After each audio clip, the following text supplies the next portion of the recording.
This is SAT Math Section 11, where we deal with interpreting linear functions. Section 11, interpreting linear functions.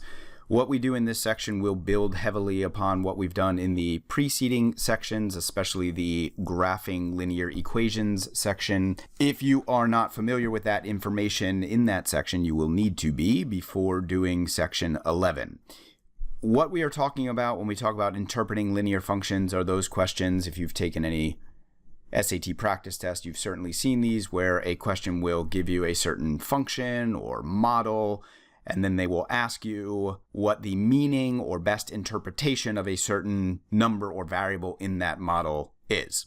The reason that these questions can be difficult for some students is that students tend to be very familiar with making calculations based on a function or an equation or a model. They don't tend to be as familiar with how to interpret what's going on in the model or what all of the pieces of the model represent.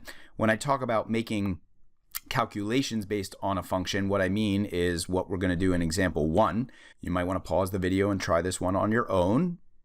So in example 1, we have the equation S equals 5,000 minus 250M, models the relationship between the amount S in dollars in Marcella's savings account. So again, S is a number of dollars in the savings account, and the number of months after December 2010. So this is months after December 2010. December 2010.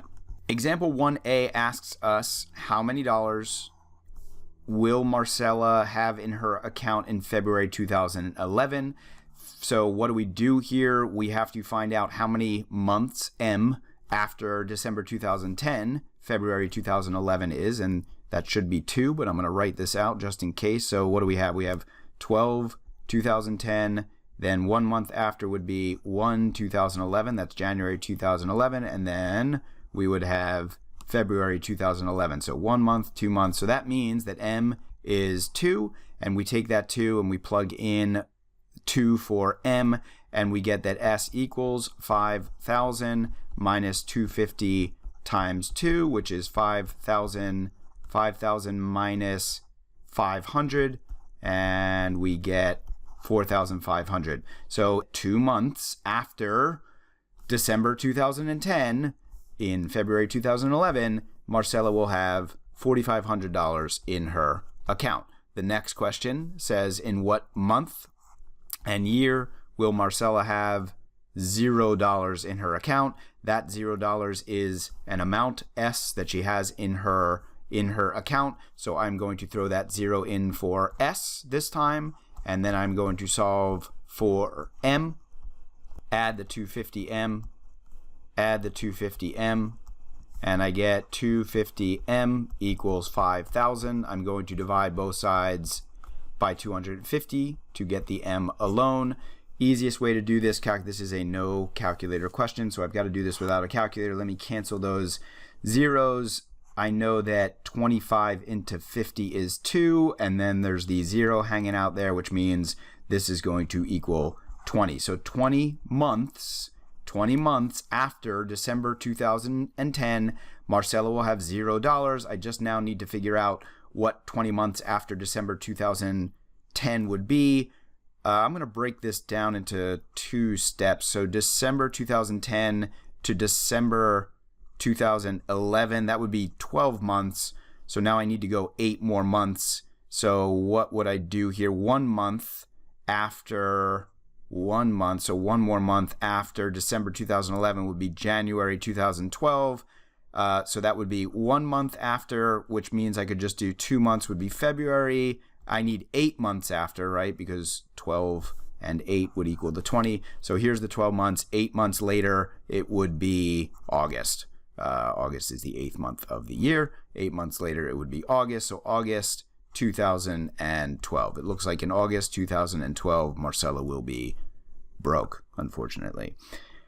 A lot of the questions like this tend to be very calculation-y. In school, a lot of times what you're doing on linear function questions like this is you're plugging in a value for M and solving for S, or plugging in a value for S and solving for M. Unfortunately, again, what you spend relatively little time on is looking at this function and saying, well, what do these pieces mean? What is this 5,000? What is this 250 or negative 250? The S and the M, we already know what they are because the question tells us what they are.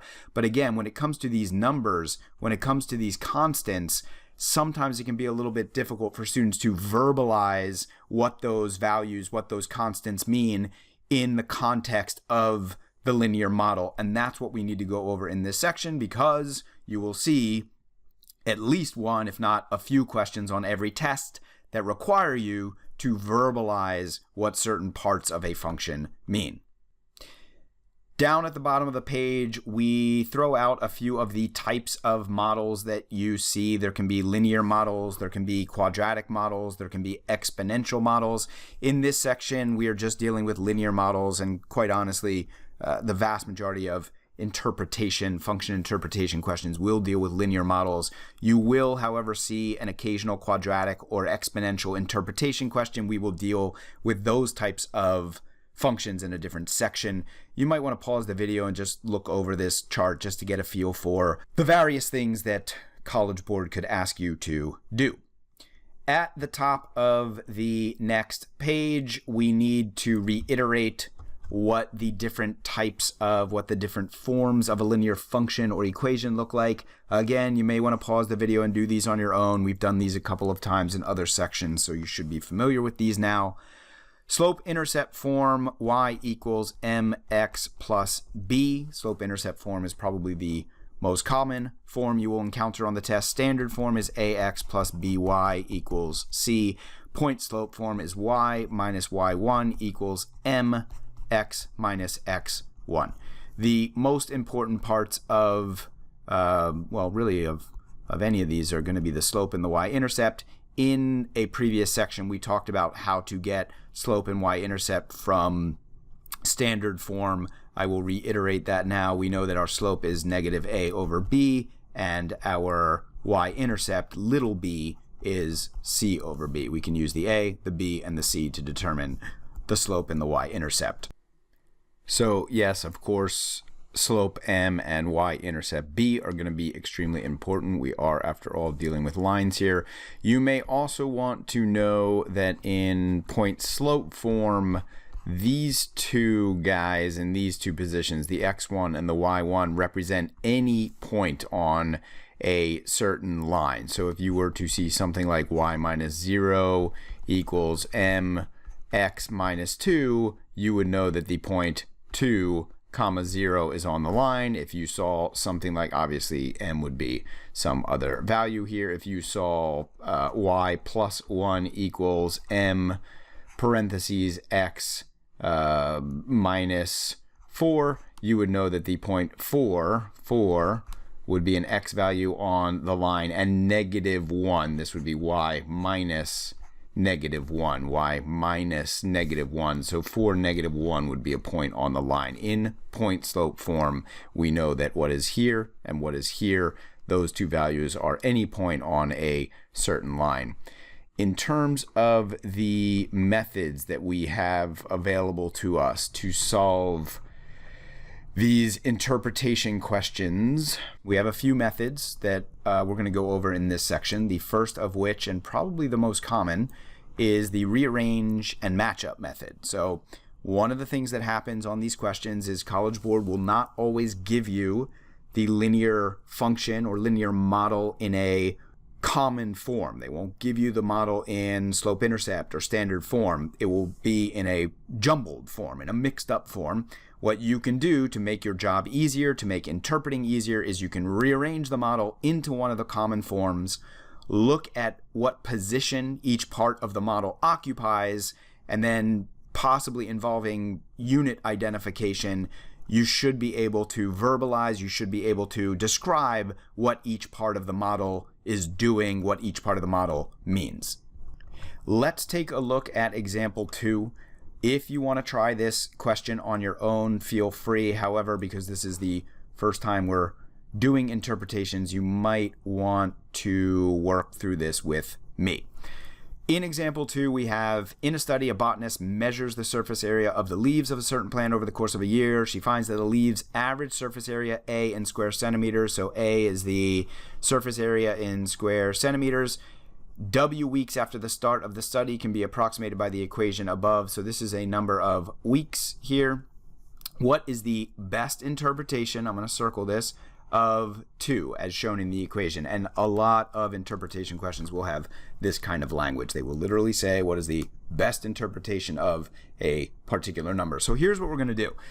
This equation sort of looks like y equals mx plus b or slope-intercept form. However, it's not completely in slope-intercept form. A couple of things are out of place. So I'm going to go ahead and rearrange it so that everything is in the right place. The first thing I'm going to do is I'm just going to flip around the 2 terms on the right hand side, and then I'm going to separate out that divided by 2 from the w by doing 1/2 w plus 18. I'm just taking the 2 out from the denominator and putting 1/2 as a coefficient in front of the w. Remember that 1/2 of w is exactly the same as 1/2 times w over 1 is exactly the same as w over 2. So these 2 forms are exactly the same. I'm not changing anything. I'm just changing the way that it looks. Now, once I have separated everything out and put everything in the right position, I should be able to match up. So I have rearranged, and now I am matching up. And the important matchup here, the most important matchup, is this one.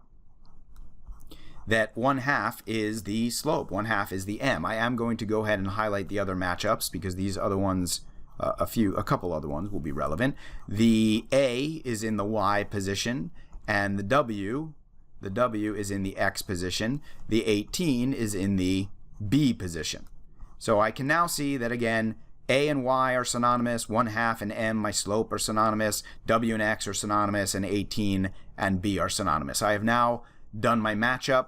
Now what I need to do is I need to find out what the 2 is. I do want to say before we get into the specifics of what the 2 is that as soon as you determine that the 2 down here is part of the slope, we know that our answer choice, if we were given multiple choice answers here, we know that our answer choice should contain, let me write this down, slope equals a rate of change. Which means as soon as we determine that the 2 is part of the slope, we know that our answer choice should probably contain words that are indicative of a rate, like for every or per, or are indicative of a change, increase, decrease, grow, decline. However, again, we need to be a little bit more specific to find out what that 2 itself means, and the way that we're going to do that is as follows. We know that slope is delta y over delta x. That is one of the ways that we can express slope. We discussed that in a previous section. In this case, we know that y is a and x is w. I'm just replacing the y and the x with the a and the w.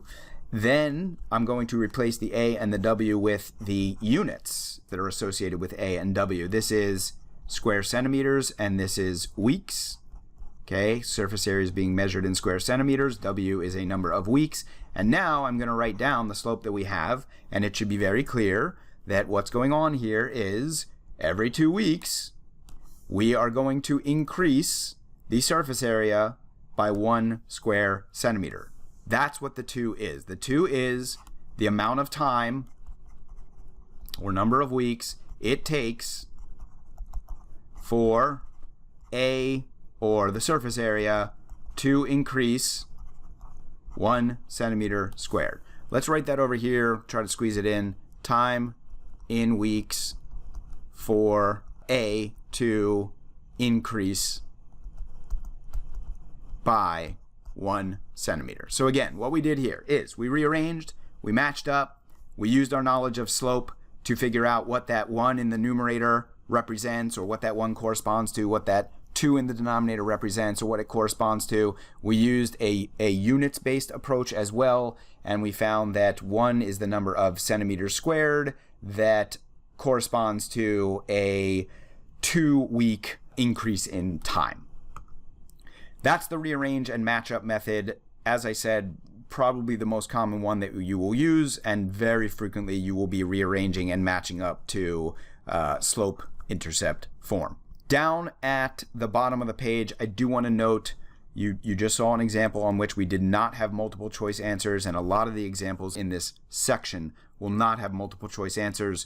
Some students do complain that that's not really fair, that when the multiple choice answers are given, it's easy to just look at the multiple choice answers and reason them out. Students will often approach interpretation questions in this way, where the student just reads through the answer choices and determines which one seems best. That can work in some cases, but it is not going to be reliable everywhere. In order to be really confident and efficient and nimble on interpretation questions, you are going to want to have several different approaches, several proactive, efficient, informed approaches, so that you can tackle these questions confidently and not fall into any traps that College Board sets for you. At the top of the next page, we have to make a very important, very basic, but very important note about fractional slopes. We have to understand that any fraction, any number, in fact, can be written as that number over 1. Very simply, the number 3 can be written as 3 over 1. Even a variable, x, could be written as x over 1. So anytime we have a number, that number can be written as a number over 1. When we write 1 centimeter squared per 2 weeks, which is how we express the slope on the preceding question, we need to understand that that fractional slope, 1/2, can also be written as 1/2 over 1, where we now have 1/2 centimeter squared corresponding to a time change of 1 week. This is true of all slopes, where we can express 1 square centimeter every 2 weeks. That's how we expressed this slope on the preceding question. We could also say that that's 1/2 square centimeter every 1 week, or per 1 week. Any slope can be expressed in this way, where the slope, the number in front of the x, this number here, can be expressed as the change in y for every 1 unit change in x. So this number right here is the amount that y changes every time x changes by 1 unit. Let's look at example 13. I'll zoom out here in a moment so we can look at the answers. I would actually suggest you should try number 13 on your own and don't look at the answers. Try to do this with the rearrange and matchup method and with the information that we just discussed regarding fractional slopes. So in number 13, we have the amount of energy E. So E is an amount of energy in kilojoules, stored in a battery H hours. H is the number of hours. After the battery is connected to a circuit is given by the equation above. Okay, we've got the equation. What is the best interpretation of 2 over 25? So let's circle that, 2 over 25. So again, rearrange and match up. We're going to do E equals negative 2 over 25 H plus 10.5. We should be able to see our matchup really easily now. So E is Y, negative 2 over 25 is M, the H is the X, and the 10.5 is the B. There's our matchups. So this slope right here, we're going to do same thing that we just did. We're going to do delta that we did on the previous example. Delta Y over delta X is slope. In this case, it's not Y and X. It is delta E over delta H. That just comes from our matchups. Then units. Remember, let's talk about the units now. E is measured in kilojoules and H is measured in hours. And then we're going to go ahead and write down, I'm going to put the negative up there in the numerator. So negative 2 over 25. So we should be able to see, keep in mind, they're asking us about the 2/25. So what I'm going to do here is I'm going to do this. I'm going to do what we just talked about.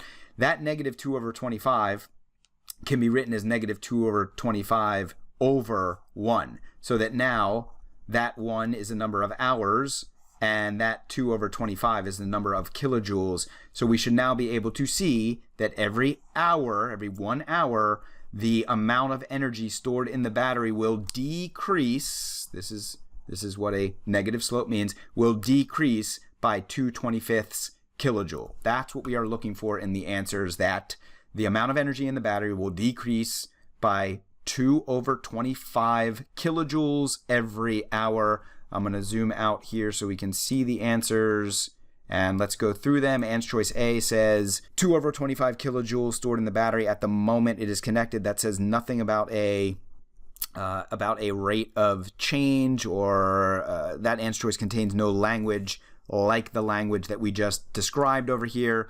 Amount of energy stored in the battery decreases by 1. So we have the decreases there. That's good. But you can see it says 1 kilojoule. We have negative 2/25 kilojoules per 1 hour. So these two numbers are mixed up in answer choice B. In answer choice C, we probably could get rid of this right off the bat, because we can see that answer choice C contains the word increases, and remember we said because the slope is negative here, the number of kilojoules is definitely decreasing every time we increase the number of hours. Answer choice C is gone because of increases, which leaves us with answer choice D. The amount of energy stored in the battery decreases by 2/25 kilojoule every 1 hour. Answer choice D has everything that we predicted it should have.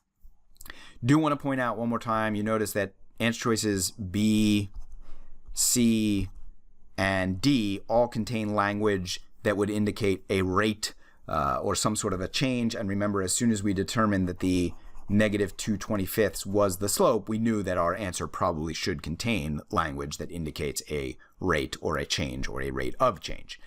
That is number 13. Down at the bottom of the page, we talk about y-intercepts. Questions that deal with y-intercepts usually can be most easily solved by using the rearrange and matchup method like we did on the previous examples. In terms of what the y-intercept itself means, in terms of how to interpret the y-intercept, we should know the information here. I'm going to go ahead and highlight this, and I'm going to highlight this. We first of all need to understand very basically that B is the value of y when x equals 0. We can see that very simply by doing this. What I am doing is I am throwing in x equals 0 right there. The m times 0 just becomes 0, so this term goes away, and we get y equals b. So b is the y value when x equals 0. That's the first thing to understand about the b term in y equals mx plus b. In linear model questions, in terms of interpreting linear models, often the item in the b position can be thought of as, let's go ahead and write down a starting or initial value. A starting or initial value. We are going to head back up to number 13. I want to take a look at that 10.5 over here. So remember, that 10.5 is the value of e, which is like our y, when h, which is like our x, equals 0, right? When x equals 0, y equals b. When h equals 0, e equals 10.5. So at h equals 0, e equals 10.5. We just need to understand that what that h equals 0 means is that e stored in the battery 0 hours after the battery is connected to a circuit is given by the equation above. That means that this 10.5 kilojoules is how much energy is in the battery before or even at the moment that the battery is connected to the circuit. At h equals 0, the battery has 10.5 kilojoules. So the language in answer choice A is actually the language of y-intercept. If this answer had said there are 10.5 kilojoules of energy stored in the battery at the moment is connected to the circuit, answer choice A would actually be describing the y-intercept, but answer choice A is wrong for a couple of reasons, mainly that answer choice A is saying that 2/25 is the amount of energy stored in the battery at the moment is connected, and that's not true. It's actually 10.5. This number here is the starting energy in the battery. One last point on this interpreting y-intercept note. College Board knows that students sometimes will memorize the point we made here, that y-intercepts have to do with a starting value or an initial value. So be wary of simply looking at the answer choices for words like starting or initial. Usually your job's going to be slightly more complicated than that. At the top of the next page, we are going to see an example where we might want to match up to a form other than slope-intercept form. let's take a look at number 13. Again, if you want to try this on your own, pause the video and do so. Some of this stuff might be new for some of you, which means you may want to walk through this or work through this with me. On number 13, we have the velocity v in meters per second of a vehicle s seconds after the driver applies the brakes is given by the equation v equals whatever. What is the best interpretation? There's that language again. Best interpretation of 3.2. So here's what we're going to do. In this case, we are going to just go ahead and rearrange to match up to slope-intercept form. This is a calculator question, although I don't know that we're going to need our calculator. Here's what we're going to do. We're going to first distribute the 3.2 to each of these terms. So what do I get over here? I get 3.2 times 6.7. I'm not going to do that in the calculator. I don't think that's going to be relevant. So I'm going to leave 3.2 times 6.7 in this form for a moment, minus 3.2s. Now I'm going to flip those terms around, negative 3.2s plus those two guys, 3.2, 6.7. So again, I should be able to see that the 3.2, which is what they're asking me about, is a slope. Here's my y-intercept. S is like x, negative 3.2 is the slope, v is the y. So I should be right off the bat knowing that I'm looking for language like change or change. I'm not going to pick either of those answers right now. I'm going to do a little bit more work, but I know now that the 3.2 is the slope.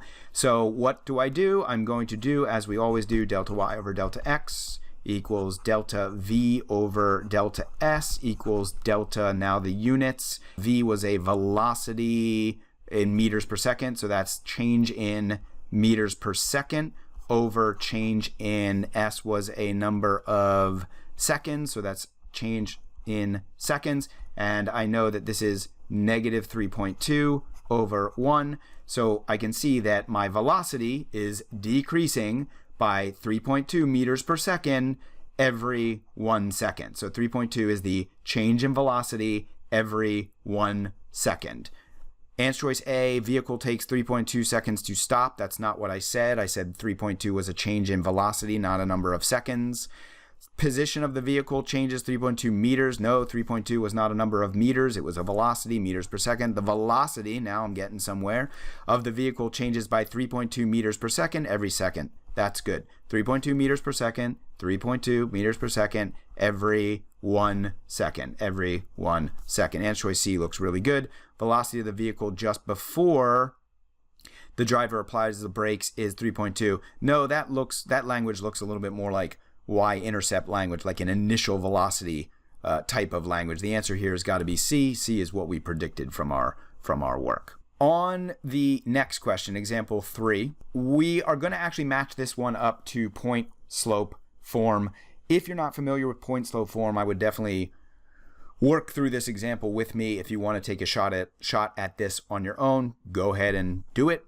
So in example 3, we've got the velocity in meters per second of a vehicle. It's the same question, so all of this is the same. What is the best? And now we've got to interpret best interpretation of 6.7. Now we've got to interpret that 6.7. Here's how we match up to point slope form. We do v minus v1, okay? On the left-hand side of point slope form, we always have that v1. Although in this case, we know that v1 is going to be 0 because it's not written here. V minus v1, if v minus v1 just equals the v, then we know the v1 is 0. So that's v minus 0 equals, over here, what do I have to do? I'm going to keep the 3.2 there, but I'm going to pull the negative out of the parentheses. Why am I doing that? I'm doing that because in point slope form, I should be able to see that the s is like the x. I saw that on the previous question when I did my matchup. The x in point slope form doesn't have a negative in front of it. It has a positive in front of it. So I want to turn this sign positive, and the way that I do that is by taking out a negative 1. Watch what I mean. Make this a little clearer. So if I have the negative out here with the 3.2, then inside parentheses what I have is s minus 6.7. And now I have point slope form. I have y minus y1 equals m x minus x1.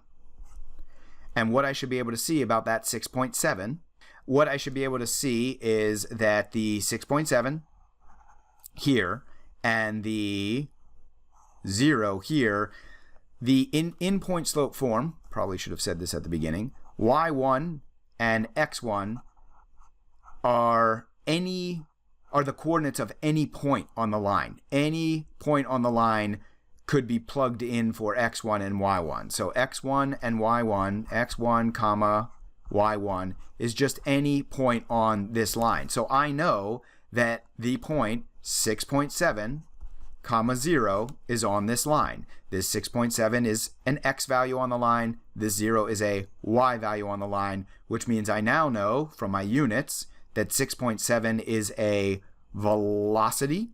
Is that right? No, sorry. 6.7 is a number of seconds. This S is an x value. S had units seconds, so this 6.7 is a number of seconds. This guy here is a velocity, right? My y value, which is a v. This is a x and y coordinate. So my y coordinates are the velocities. So what I now know is that at 6.7 seconds, my velocity will be 0. So the best interpretation of 6.7 is time at which v equals 0. This is a time, this is a velocity. At this time, my velocity will be 0. So it takes 6.7 seconds for the vehicle to stop, to reach a velocity of 0. Let's do one more here, example 4. If you're getting the hang of this, go ahead and try this example on your own. I am going to work through this one right now. Frida's car's gasoline tank is completely empty. When she begins to pump gasoline into the tank at a constant rate, the amount of empty space G in gallons in the tank after S seconds of pumping gasoline into the tank can be modeled by G equals 0.1 times whatever. According to this model, how many minutes will it take to fill, car's tank? Okay, again, because this looks a little bit closer to point slope form, that's what we're going to do here. We're going to rearrange and match up to point slope form. So what do? We've got G is the same as G minus 0 equals 0.1, but again, this is one of those cases where I'm going to want to take that negative out so that I can get everything inside parentheses looking a little bit more like point slope form. So again, I've just factored out that -1 from 195S, and I end up with S minus 195. If I distribute that negative back through, I should be able to see that I get back the stuff that was originally in parentheses, and now I match up. I've got y minus y1 equals mx minus x1. I should be able to see that G is the y, and once again over here I've got a point on this line, y equals 0, x equals 195. I'm going to actually write that down, 195 comma 0. Slope is -0.1, and obviously S is my X there. So they're asking how many minutes will it take to fill the car's tank. This point becomes significant because remember, this is an X value, this is a Y value. X matches up to S, Y matches up to G. Remember that S is a number of seconds and G is a number of gallons. I'm not doing anything different here. Again, I'm using my rearranging and matching up and then my units to figure out that this 195 seconds means that there is 0 gallons of empty space, and that means that the car has a full tank. When there's 0 gallons of empty space, the car's tank is full. So I now know that this 195 is the number of seconds that it takes to fill the tank. They, unfortunately for us, were asking for a number of minutes. How do we do this? Converting to minutes, we go 195 seconds times minutes over seconds. The relationship here is 60 and 195 seconds times 1 minute over 60 seconds.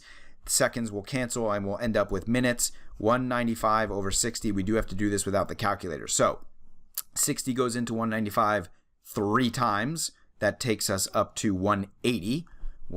So this is going to be 3.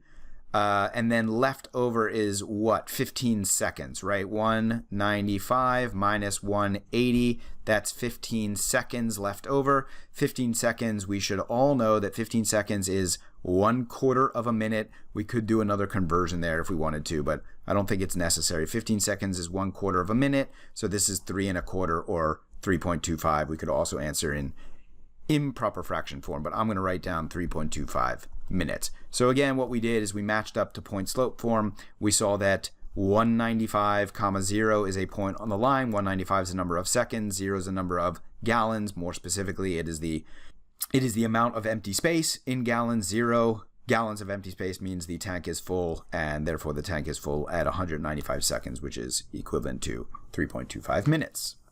At the top of the next page, we talk about the units method.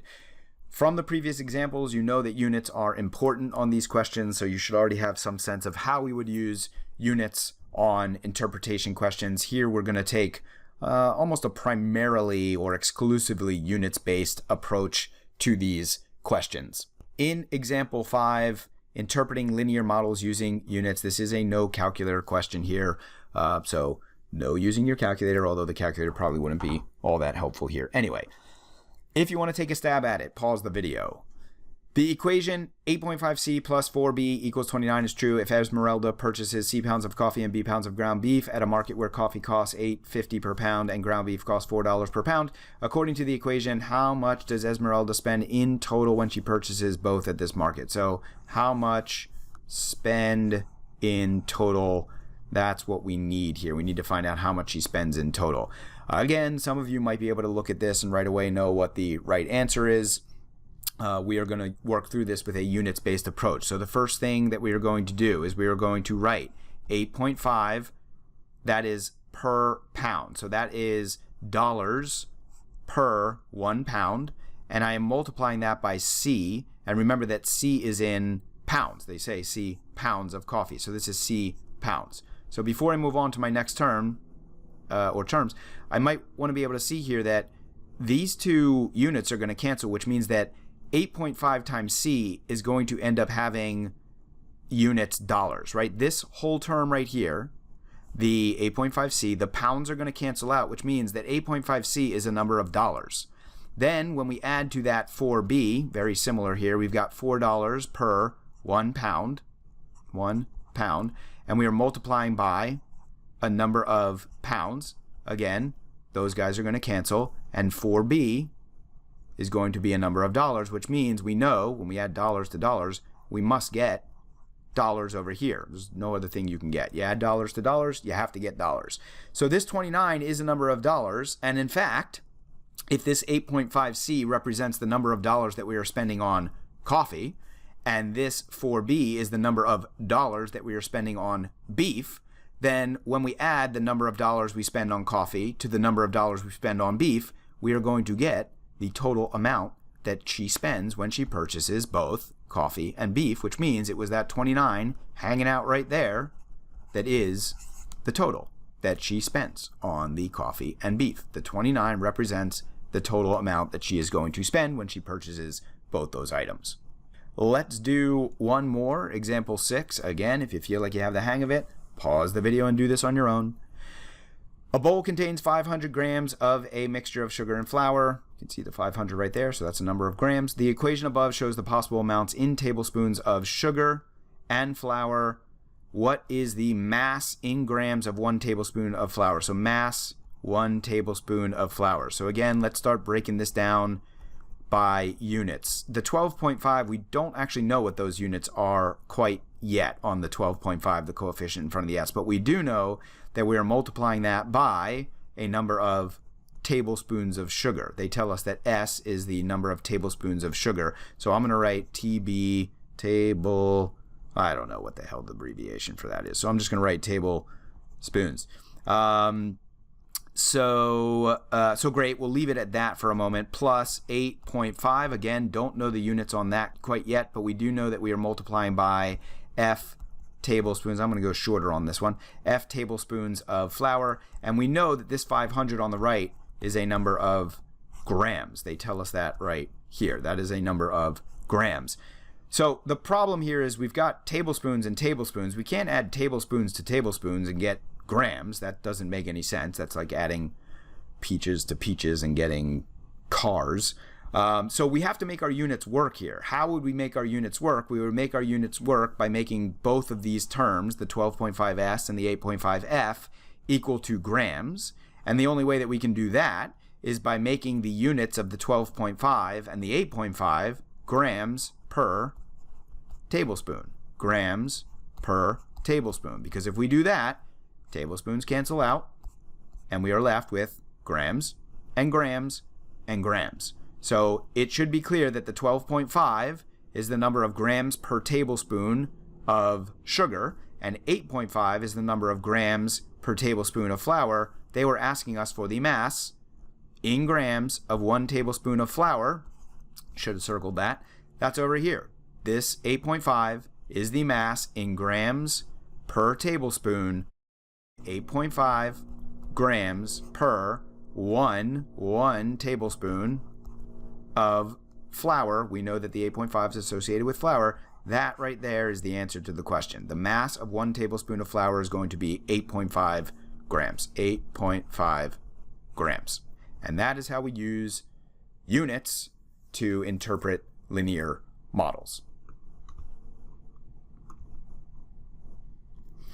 At the top of the next page, we talk about our third method, which is a tin method. You will recall that tin, if you have done the keys to math, you know that tin stands for throw in numbers, and that is what we're going to be doing on this method.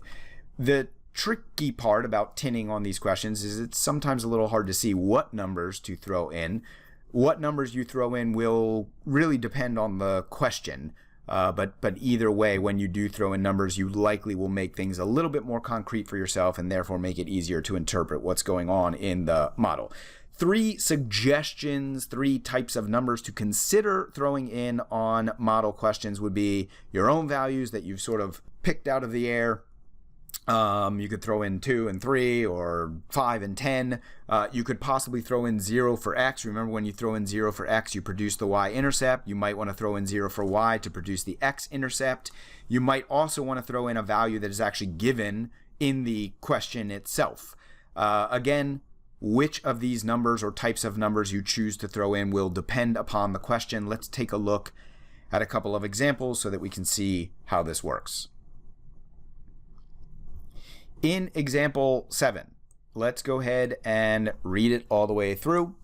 The mass in grams of a plastic water bottle design with a height of h centimeters is given by the equation above.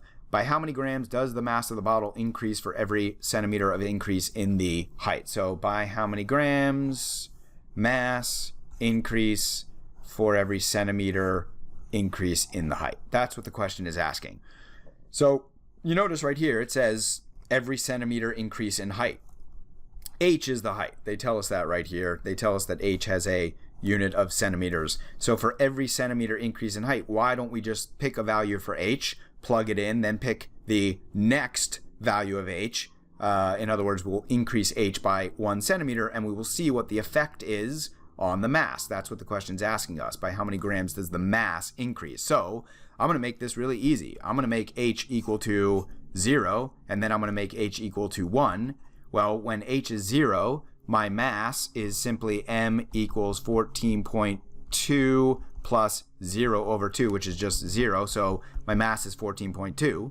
When H is 1, the mass is 14.2 plus 1/2. 1/2 is 0.5, which means that my new mass is 14.7. What amount has my mass increased by? It has increased by 0.5.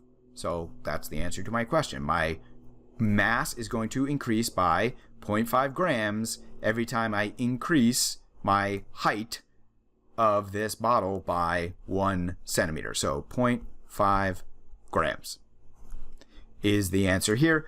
Again, if you're really comfortable with interpreting linear models, you might have seen that the slope of this line is 1/2, and that 1/2 is going to be the increase in mass for every 1 unit change in H. If you saw that right away, that's fine.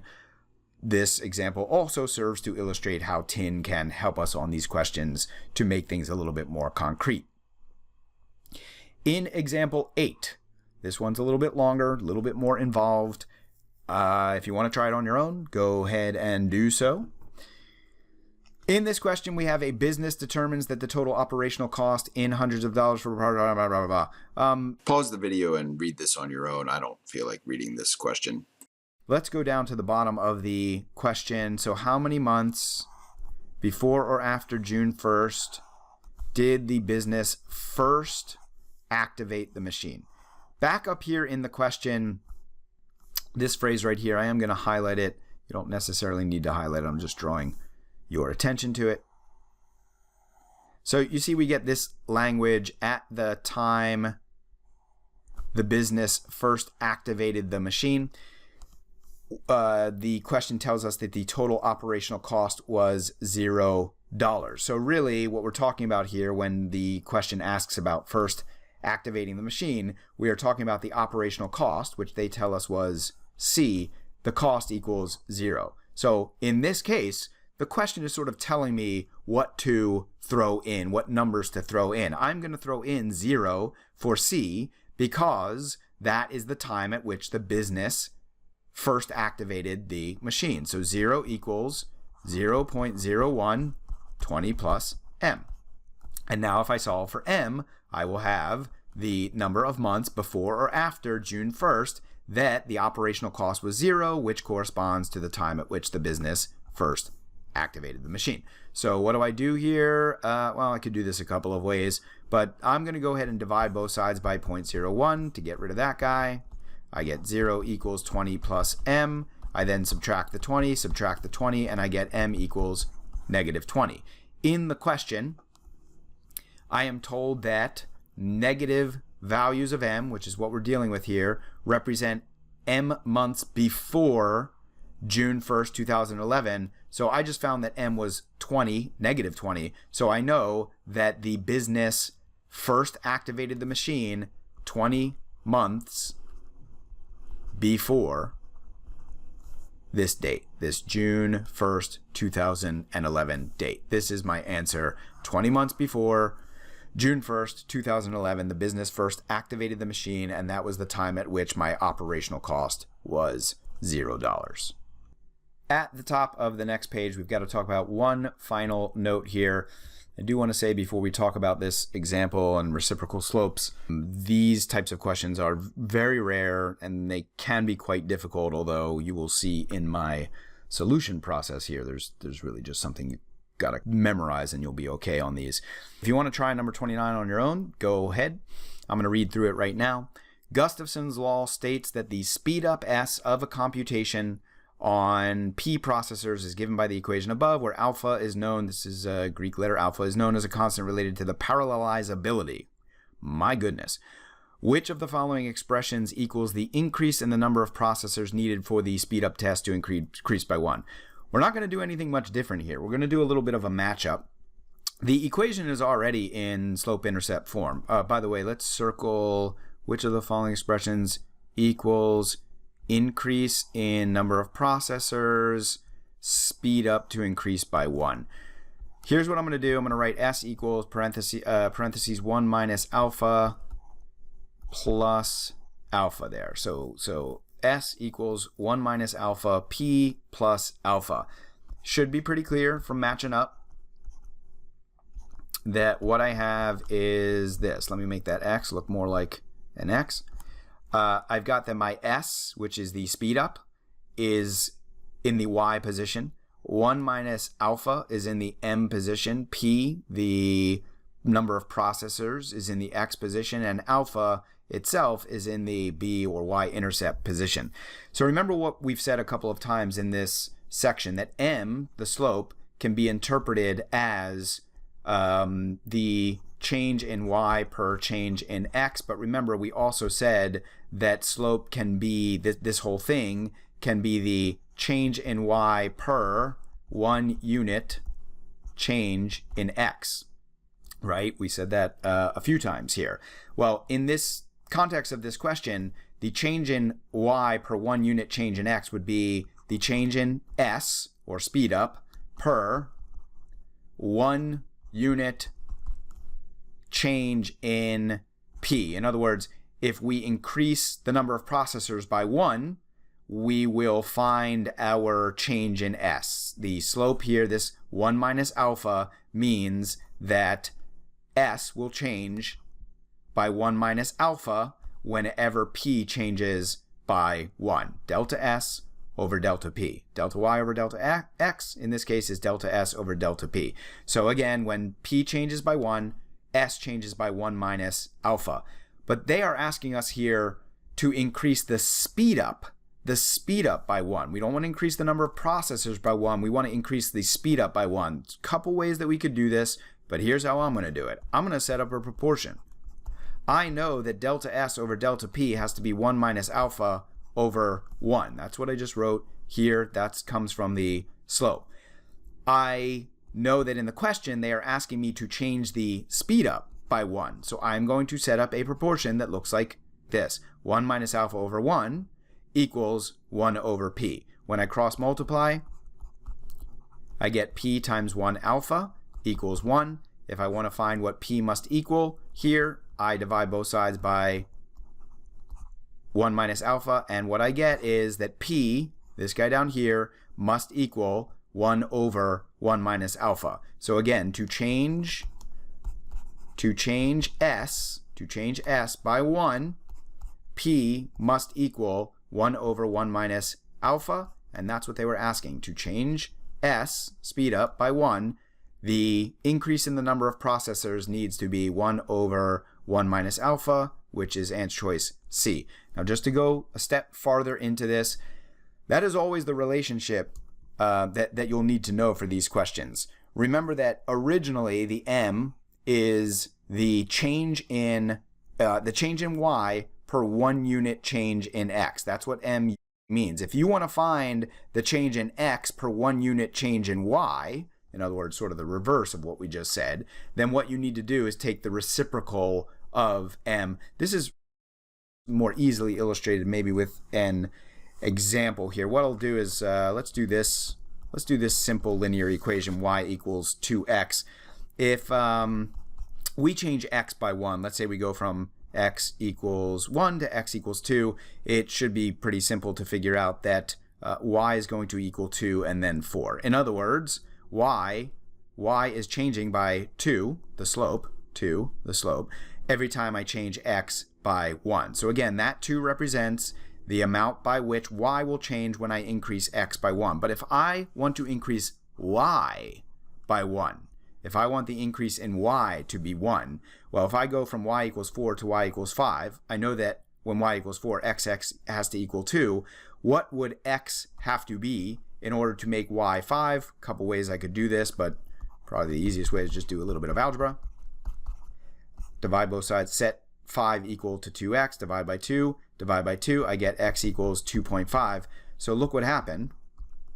To get y to change by 1, x had to change by 1/2, right? It went from 2 to 2.5. That's 1/2. 1/2 is the reciprocal of the slope. And that's what I was saying before. If we want to change x by 1, we will get this change in y.